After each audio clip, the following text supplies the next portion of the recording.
Hello friends, welcome to my channel. ఇవాళ వీడియోలో ప్రతి మహిళకు కూడా రోజువారీ పనుల్లో ఎంతగానో ఉపయోగపడే అద్భుతమైనటువంటి కిచెన్ టిప్స్ అనేవి ఈరోజు వీడియోలో మేము ముందుకు తీసుకొచ్చానండి. వీడియో ఎక్కడ కూడా మిస్ చేయకుండా ఎండింగ్ వరకు చూసినట్లయితే ఖచ్చితంగా మీ టైంతో పాటు మనీని కూడా ఆదా చేసుకుంటారండి. ఈ వీడియోలోని టిప్స్ అన్ని కూడా మీకు డైలీ లైఫ్లో చాలా యూస్ఫుల్గా ఉంటాయి. వీడియో నచ్చితే ప్లీజ్ లైక్ చేయండి. మీరు ఇచ్చే లైక్ అనేది నాకు ఎంతో సపోర్ట్గా ఉంటుందండి. అంతేకాకుండా వీడియో మరికొంతమందికి సజెస్ట్ అవడానికి కూడా ఉపయోగపడుతుంది. ఇంకా వీడియోలోని టిప్స్ ఏంటో చూద్దామండి. ముందుగా ఫస్ట్ టిప్ అండి, ఇలా ఒక బౌల్ తీసుకుని అందులో 2 టేబుల్ స్పూన్ల వరకు వెనిగర్ వేసుకోవాలి. ఆ వెనిగర్లోనే వంట సోడా కూడా 1 స్పూన్ వరకు వేసుకోవాలి. ఇలా వంట సోడా వేయగానే మనకి నురగలాగా వస్తుంది కదా.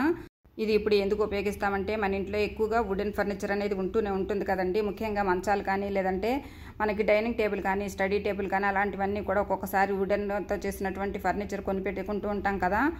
అలాంటప్పుడు వాటి మీద ఉండేటటువంటి డస్ట్ అనేది మనము ఏదైనా తడి క్లాత్తో కానీ లేదంటే ఆయిల్తో కానీ క్లీన్ చేసామనుకోండి, మనకి అవి పుచ్చిపోవటం అనేది జరుగుతుంది కదా. అలా కాకుండా ఇలా మనం తయారు చేసుకున్నాం కదండి, ఈ వెనిగర్ ఇంకా వంట సోడా మిశ్రమంతో కనుక ఇలా క్లీన్ చేసామనుకోండి, మనకి దాని మీద ఉండేటటువంటి ముఖ్యంగా ఇలా డస్ట్ మురికి అలాంటివన్నీ కూడా చాలా క్లీన్ అయిపోతాయండి. అంతేకాకుండా మన దగ్గర ఒక్కొక్కసారి వుడెన్ ఫర్నిచర్ అనేది ఎక్కువగా నగిషితో ఉంటుంది కదా. అలాంటి చిన్న చిన్న ఇరుకుగా ఉండేటటువంటి సందుల్లో కూడా ఈ మిశ్రమంతో క్లీన్ చేస్తే చాలా బాగా క్లీన్ అయిపోతాయి అన్నమాట.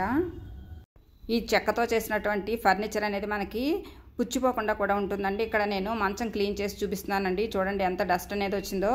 ఇలా మనము సింపుల్గా ఈజీగా వుడెన్ ఫర్నిచర్ అనేది క్లీన్ చేసుకోవచ్చు. అంతేకాకుండా ఇలా క్లీన్ చేసినట్లయితే మనకి ఫర్నిచర్ అనేది కూడా చాలా షైనింగ్గా కూడా ఉంటుంది, మెరుస్తూ ఉంటుంది. అంతేకాకుండా మనము ఈ చెక్క వాటికి పాలిష్ వేయించుకున్నట్లుగా కూడా మెరుస్తూ ఉంటాయండి. టిప్ అనేది చాలా బాగా యూజ్ అవుతుంది, ట్రై చేసి చూడండి. మనము అల్లం వెల్లుల్లి పేస్ట్ చేసుకోవాలనుకున్నా లేదంటే ఏదైనా కూరల్లో చిన్న చిన్న అల్లం ముక్కలు తరిగి వేసుకోవాలనుకున్నా అల్లం మీద ఉన్నటువంటి పొట్టు అనేది తీసేసి ఇలా వాడుతూ ఉంటాం కదా. అలా పొట్టు అనేది మనము చాకుతో తీసినప్పుడు మనకి అల్లము పొట్టుతో పాటుగా అల్లం కూడా ఎంతో కొంత మనకి ఆ చాకుతో పాటు వచ్చేస్తుంది కదా. అలాంటప్పుడు అల్లం అనేది వేస్ట్ అవుతుంది. అలా కాకుండా అల్లం మీద ఉన్నటువంటి పొట్టు మాత్రమే రావాలంటే ఇలా సింపుల్గా మనము 1 స్పూన్ తీసుకుని దాని మీద ఎలా గీరామనుకోండి, మొత్తం పొట్టు అంతా కూడా ఈజీగా వచ్చేస్తుంది. మనకు అల్లం ఎక్కడ కూడా వేస్ట్ కాకుండా ఉంటుందండి. తర్వాత ఈ అల్లం పై పొట్టు ఉంది కదా, ఈ పొట్టు కూడా అసలు పారేయాల్సిన అవసరం లేదండి. ఈ పొట్టును శుభ్రంగా కడిగి తర్వాత మనము టీ పెట్టుకున్నప్పుడు డికాషన్లో ఈ అల్లం పొట్టుని వేసి మరిగించి తర్వాత మనము పాలు పోసి టీ పెట్టుకున్నట్లయితే మనకి టీ అనేది చాలా రుచికరంగా కూడా ఉంటుంది. ఈ టిప్పు చాలా బాగా అందరికి యూజ్ అవుతుంది, ట్రై చేయండి. ఇంకా తర్వాత టిప్ అండి, ఒక తమలపాకం తీసుకుని దాన్ని శుభ్రంగా కడిగి తర్వాత దానికి ఉండేటటువంటి తొడిమ ఇంకా ముందు భాగం కూడా కొంచెము ఇలా తీసేసుకోవాలి. తర్వాత 4 కానీ 3 కానీ ఇలా మిరియాలు వేసుకోవాలి. తర్వాత అందులోనే ఒక యాలకి కూడా వేసుకోవాలి. తర్వాత మనకి కరక్కాయ ఉంటుంది కదా, ఆ కరక్కాయను కూడా నలగొట్టి ఇలా ఒక చిన్న ముక్కను వేసుకోవాలండి.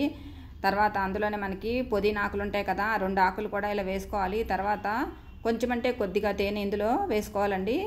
ఇలా 4 చుక్కలు తేనె వేసుకుంటే సరిపోతుంది. తర్వాత ఇది ఒక పాన్ లాగా ఇలా చుట్టుకోవాలండి. తర్వాత దీన్ని ఇప్పుడు మనం పరగడుపునే కనుక తీసుకున్నట్లయితే మనకి ఎక్కువగా వర్షాకాలంలో వచ్చేటటువంటి జలుబు, దగ్గు ఇంకా గొంతు నొప్పి అన్నీ కూడా క్లియర్ అయిపోతాయండి. చూడండి, ఇక్కడ కరక్కాయ అనేది మనకి దగ్గు తగ్గడానికి చాలా బాగా యూజ్ అవుతుంది. అంతేకాకుండా మిరియాలు కూడా గొంతులో ఏవైనా ఇన్ఫెక్షన్స్ ఉంటే పూర్తిగా తగ్గిస్తాయండి. అంతేకాకుండా మనకి తేనె అనేది ఇన్ఫెక్షన్ నుంచి దూరం చేస్తుంది. ఈ వర్షాకాలంలో దగ్గు, జలుబు ఇంకా గొంతు నొప్పితో బాధపడే వాళ్ళందరికీ కూడా ఈ చిట్కా అనేది చాలా బాగా యూజ్ అవుతుంది, ట్రై చేయండి.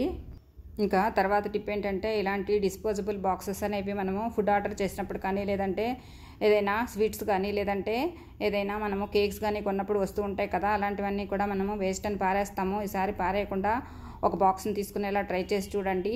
ఇలా బాక్స్ని వీడియోలో చూపిస్తున్నట్లుగా ఇలా మనకి స్క్వేర్ షేప్లో కానీ ఇలా రౌండ్ షేప్లో కానీ మనకు నచ్చిన షేప్లో ఇలాగా చిన్న చిన్న పీసెస్గా కట్ చేసుకోవాలండి. ఇలా కట్ చేసుకున్నప్పుడు మనకి వీటి చివరి భాగం అనేది కొంచెం గుచ్చుకుంటుంది కదా, అలా గుచ్చుకోకుండా ఇలా నీట్గా మనము మంచి షేప్ వచ్చేలాగా ఇలా కట్ చేసుకోవాలి. ఇదిగోండి, ఇక్కడ ఇలా అన్నీ కట్ చేసుకున్నాం కదా.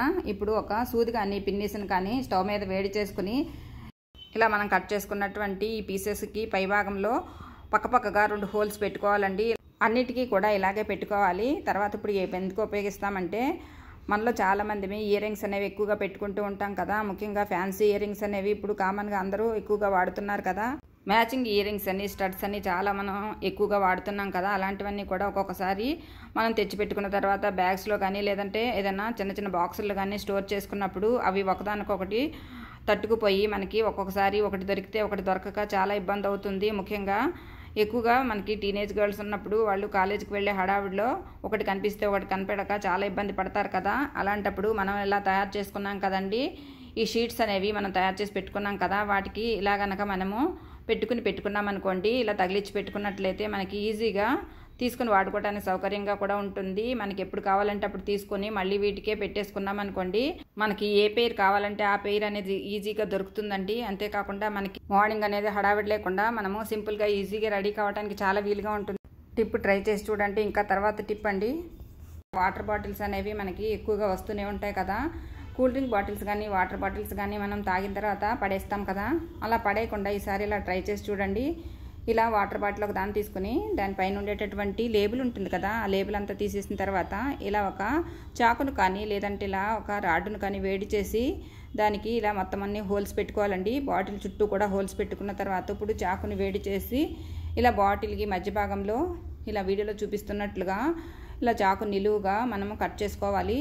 ఇలా కొద్దిగా కట్ చేసినట్లయితే అక్కడ ఉన్నటువంటి చిన్నగా ఉండేటటువంటి ఇలా కొంచెం బాగానే ఇలా కట్ చేసి తీసేయాలండి.